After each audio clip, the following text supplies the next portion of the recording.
இன்னைக்கு உன்னோட ஐஷு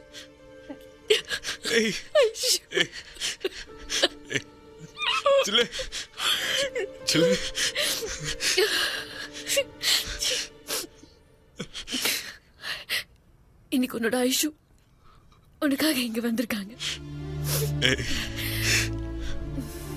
இன்னைக்கு ஒரு நாள் உன்னோட உலகத்துல நானும் நம்ம பொண்ணும் கிடையாது. என்னடி சொல்ற?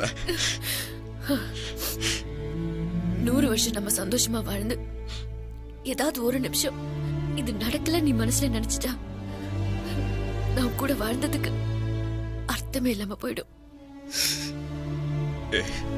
இல்ல, no guilty conscious. Okay.